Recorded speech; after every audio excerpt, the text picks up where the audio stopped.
Hello friends, my name is Shivam from DevOps Schools and I will help you to enable your learning process in various technologies of DevOps, artificial intelligence, machine learning, big data and many more. This is our initiative to help you by sharing multiple tutorials and videos. And if you want any specific tutorials or any particular topic, then please do comment in the below comment section and I will help you with it. Also, please subscribe to our premium services on YouTube, which will give you access to more content and videos to enhance your knowledge about all these topics. Also, if you want me to help you with regards to the online trainings and classroom sessions by our qualified trainers, then please do write me at contact@devopsschool.com. Thank you. This is my search set plus indexer plus parsers, but here let me prove this. See, this is the indexer right now. Let me show you the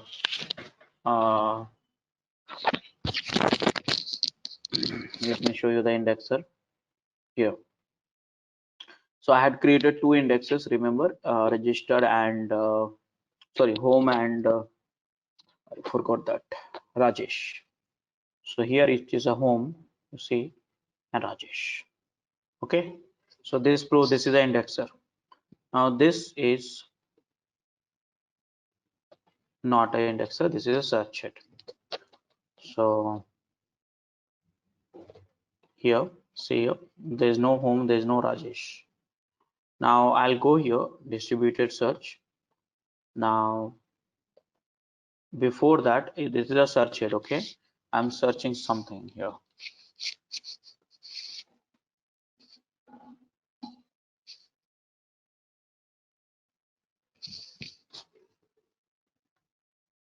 So here index is equal to Rajesh, and see here there is a zero event.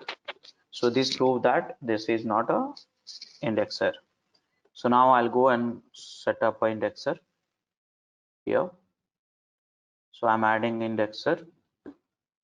Oh, sorry, yeah, adding indexer. That's you have to give this one only. For this, not needed those whole path and all. Give the username and password, ATMIN, ATMIN123, ATMIN123. That's all. So done. And you see here it's a state up, initial none, healthy, tap, tap, tap. Now let me search. This is the search head. So I am going to do that now. So search, and here index is equal to Rajesh, and enter. And you see 805 events. So guys, this is the way I set up the universal forwarder and one indexer and one search head. Did you understand that, everyone? Yeah, Rajesh. Okay, so I'll just stop the recording. Now guys, I'll give. This conference will now be recorded. Okay guys, so let's understand about the Hive forwarder. So I think by now we have understood Hive forwarder and universal forwarder. Hive forwarder is a complete installation of Splunk software, but with the forwarded license applied. So here it get applied forwarder license. Now you must be wondering where and all we can declare that what kind of license which we are using. So right now, if you go to Splunk ADMIN 123, and here you can change the license, and this is licensing here. Click on it. Now by default you got the enterprise trial license right now, but yes, see here you got the trial license group, but you can convert into the add license usage report and all. You can change, you can see the change license group also. I don't change it because your trial license will be expired, but here you can select enterprise license, forwarder license, free license, and enterprise trial license. So yes, you'll be, if you select any of these things, you'll not be able to get back to the enterprise trial license. So I'm canceling this. Yeah, so this is where you can get applied. Now, yep. So a Splunk Heavy Forwarder which index and pass the data locally, load balance specific data and routing rules. So how can you create a heavy forwarder? So you have to convert that license into the forwarder license. That's one of the way you can convert into the Hive forwarder. Okay, so you have to create, you have to install the full installations of Splunk and then go to the licensing, the one which I showed you just now, and say forwarder license. Remember, for universal forwarder license, there is no license needed. For the universal forwarder, there is no license needed. Only the for the full instance of Splunk, you need a license, and here you can select the forwarder license. Now, after that, you can forward the data from the Hive forwarder to the indexer, and you can set up this forwarded data to the configuring forwarding add new. By the way, let me tell you here, you can set up the output.conf also, that will do the forwarding. So those are the things you can do that, but yes, GUI is available, so you can do that as well. So here you put the IP address and the port number and get to go, good to go actually here. So yes, these are the forwarder options which you can add it here and do that stuff. So yep, this is the story about the forwarder. And now search head, I did discuss about it, search head and demo. Now what is a deployment server? So deployment server basically, just imagine in the cluster of Splunk, you have a Hive forwarder, you have an indexer, you have a search head, and you have a universal forwarder, and you may have these setups in a number of hundreds actually. So how do you deploy the configurations of it? When I say configuration, not only configurations, transformations, data, rule set, applications, and all from the one machine to all the machines. How can you deploy? So yes, you can use for this, you can use a deployment server. So yep, in the Splunk, in terms of Splunk licensing, what count against your quota is basically a daily data volume that is indexed, not stored. Again, your data which is daily indexed, not stored. So what does not count? Duplicate data, Splunk internal logs, and metadata, which we have discussed. So yep, now here Splunk app extend the Splunk functionality. Now app can be created by third parties, individual or Splunk. Apps that are built on Splunk carry the Splunk built-in logo. Apps that are not, that are certified by Splunk, carry the Splunk certified logo. Other apps may not have passed the Splunk certification, but that does not mean that they are not useful. So it depends on that. So what is application? So application is a collection of Splunk configuration file, and it has some code also part of it.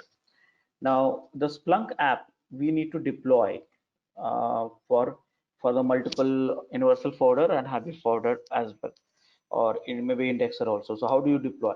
So first thing, you have to download the Splunk base app from the Splunk base, and different kind of app you will get it. For example, Splunk app for enterprise security, Splunk app for the PIC compliance, Splunk app for the VMware, Splunk app for the Microsoft Exchange, and so on.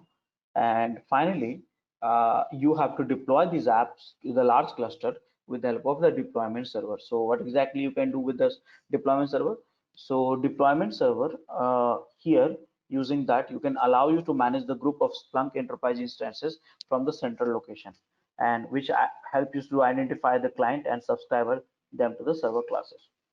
Now, how can you deploy the app? So let's say in the deployment server, you have to go to a location which is deployment apps are located in the etc deployment apps. You copy the any apps which you want to deploy in the entire cluster, and then from here, from this is the deployment server. Okay, from here you can deploy to the any number of universal forwarder and have you forwarded those apps. Okay, now how? So for that you have to set up a deployment server and deployment client. So here, what is a deployment server? So deployment server is a kind of role in Splunk, which will help you to deploy the application and configuration file to forwarder, Hive forwarder, and universal forwarder, indexer, and search it from the one machine. So for that, you need to have a deployment client installed in the machine, all the machines. So here, how deployment server works. So here you see that deployment servers will connect to the deployment client and deploy the app and through the server class. So basically, deployment server, you have to declare the what are the server class you want to server class, and in the server class you have to define the list of apps which you want to deploy, or maybe applications, and then you deploy to the forwarder indexer and have a forwarder and search it. So that is how it works. So look at this here, this image. You have deployment server. From the deployment servers, you deploy the classes, Linux server classes and Windows server classes, and this get deployed to different Linux server or Windows server. That is how it works. So here, look at the flow. First thing, here from the deployment server, client will pull server periodically. So client where is installed? So client is installed in the each of this indexer, forwarder, and universal forwarder, heavy forwarder, and search head. Server will determine the application for the client based on the server class and send the list of apps and app checksum. After that, clients compare with your own app, and if the update found, client will download the updated app from the server. That is how. So before that, you have to deploy, you have to set up a client and client with the deployment server. Okay. So where and all you can copy this app. So in the deployment server, you can copy inside the etc deployment apps. This is the location. Okay. So the question is, how can we define the classes here? So classes can be defined in the server class.conf file in the deployment server. So see here, look at the screen. You define the server class.conf, whichever the class you want to update, some of the target location, whitelist, blacklist, and all, and restart the Splunk. And then after that, you run the last command, Splunk list deployment class auth admin password. So it will deploy into all the deployment client which is connected to the deployment server. And this is what you do in the deployment server also. Okay. This is the code command line. Using that you can deploy also. So Splunk set deploy pool from the client to the deployment against the deployment server has a management port. So you can do that one as well. This is the input dot sorry, this is the deployment input dot and output dot conf will be changed in order to set up a deployment client and deployment server. This is the example finally. Okay, so overall, yes, when you set up an enterprise architecture of the Splunk, then you have to set up the search head, indexing tier, forwarding tier, and a cluster of indexers and clusters of search head, and accordingly you will do the all the enterprise scaling, horizontal scaling, and replications, and all the features will get going. So guys, understood this here? Any questions? Yeah. Okay. Now next topic which we have is, and for that we have a lab also, and that is knowledge objects. This is the last topic for the day, and for this here. So let's understand this.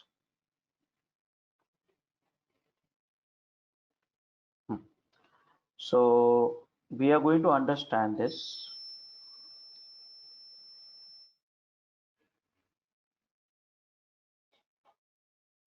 Data sets, PVS, lookups, and knowledge object at the high level, and then directly I'll give it to you for the lab, step-by-step lab for this.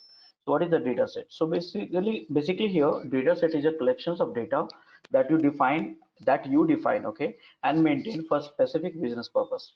Yes, that you define. That is represented as a table with a field of column and field values for cell. You can view and manage data set with the data set listing pages. Now, if you can recall, here is the direct go to the search app.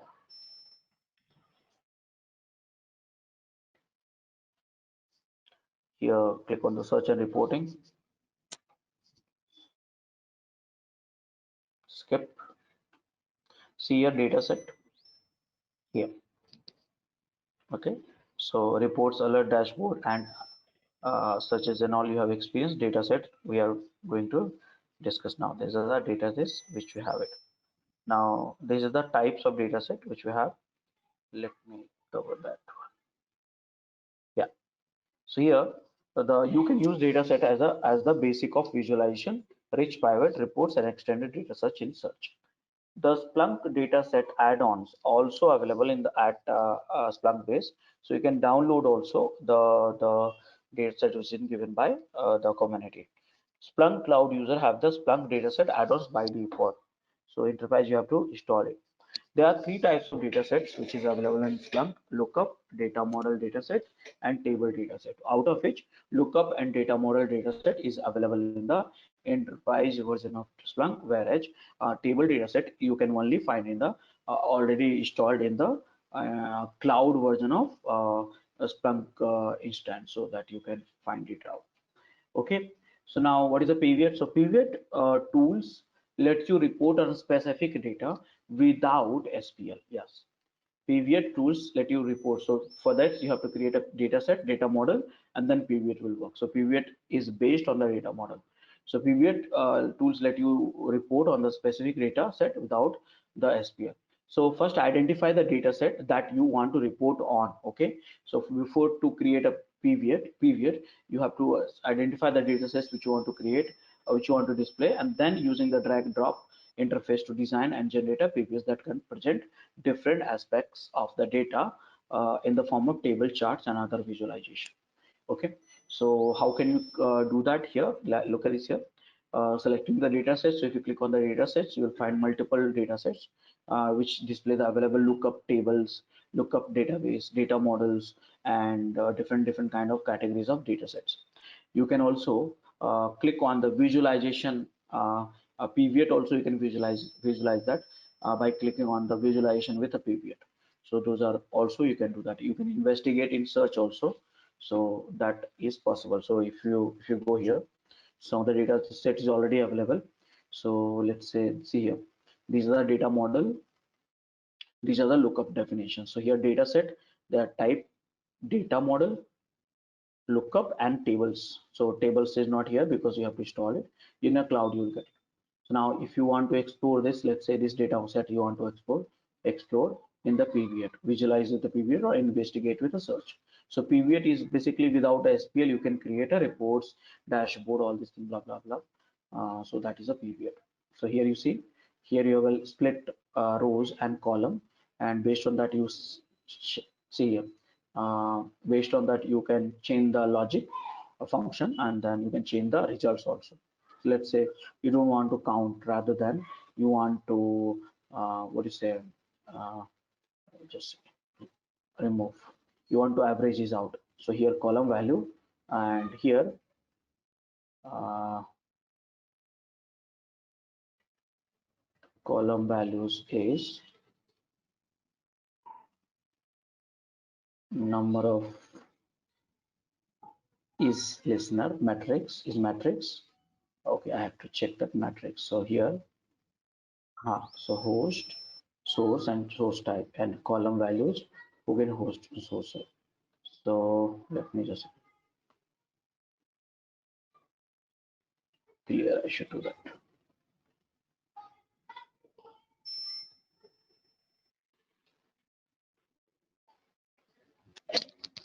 So this data model has been created and built. You can also create a number of data models. So here, just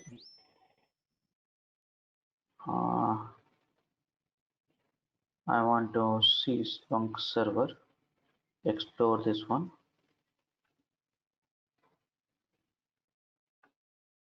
Visualize with Earth.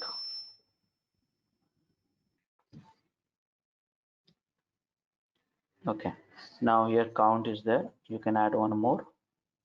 Count of Splunk server is there. Is acceleration added to table. So now you got here acceleration also. Okay, so one is a count already, acceleration also. You want to add more, not scheduler. So this is the data model created by them. I'm not created. You can also create it. Here it is. You want to define all time or list 6 cement, all this thing you can do that. So yes, data model is a one of the way to anyone can create a data without writing a SPL language, but someone has to create a data model for this. Now, yeah, so opening a pivot, you can do that. Selecting the time range, you can do that. Split rows, you can do that. Split rows many options you will find it. And finally, results. You can create a results in a form of anything whichever you wanted. And finally, you can share the results also. So yep, this is the data models and pivot. Saving the pivots, more actions, and so on, you will get it. Now lookups. Now what is a lookups? So lookups is one of the more or knowledge object in a Splunk. So sometimes static or relatively unchanging data is required for searches, but is not available in the index. So what happens? Sometimes you need some sort of data in the reports, but that is not available in the log file. So what do we do in this case? In this case, you can feed the custom data as form of the lookups, and you can call in the reports directly. Okay, so that's a good thing. So here lookups pull such data from the standalone files at a search time and add it to the search result. That is one thing. For example, let's say you want to add state, country, city, all these things which is not available in the log file, but you want to add it, so you can use it as a lookup. So lookup is external data, you can say, you can provide at the search time. That's all. So here lookups allow you to add more field to your event, such as description for HTTP codes, sales price for products, usernames, IP addresses, and many more. Now this is the example of the lookup files. It's in CSV format. You have to upload it here. So you have to go to the lookups. Let me show you here. Go to the knowledge object, cancel back.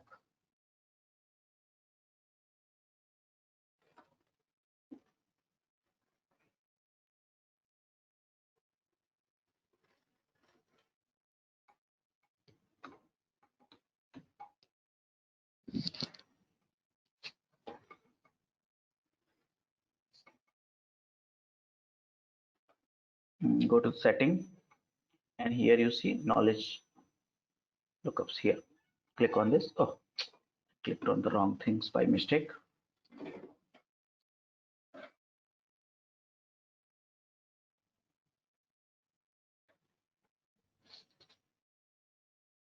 So here lookups, and here create lookups table files, add new lookup definition, add new automatic lookups. So there are three kind of lookups which you can work with. So yep, so here you can create your lookups, and you have to just upload the CSV file, external CSV file. Lookups will be created. That lookup you can use it any places in the during the search. Okay, so you are creating a definition here, and after that you can use anywhere wherever you want it.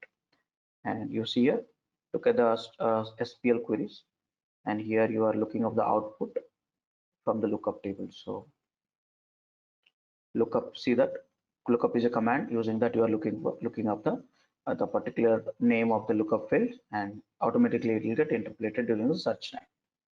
So yes, you can do this lookup also, and like that. Okay, so what I'm going to do, I have a last two lab which is pending from the long time for this lookups and data sets, which I would like to give it to you. Splunk labs fundamental, and here it is. So you have to create a one pivot. That's 11 number, and second one is 11 module 12, creating lookups. These are just will take not more than, let's say, 10 to 15 minutes each one of these. So I would like you to create one pivot and one lookups, and followed by we'll go for the closing the session, and before that we'll have a questions and answer also. So guys, can you please go through this URL I'm putting in the chat window? Please enroll our general membership for $399 plan to get access of all the parts. Along with that, you can access our other tutorials such as Docker, Ansible, Jenkins, Terraform, Splunk, AWS, Azure, and various other DevOps related premium tutorials with our channel membership. If you would have any issues with our channel membership, you can drop an email to us at contact@devopsschool.com, or you can also unsubscribe from channel membership anytime if you don't want to continue or did not like the video. To get our channel membership, click onto the join button, select the $399 plan, and grow your skills immensely. Please be kind enough to like it, and you can comment any of your doubts and queries. We will reply to them at the earliest. Thanks for watching.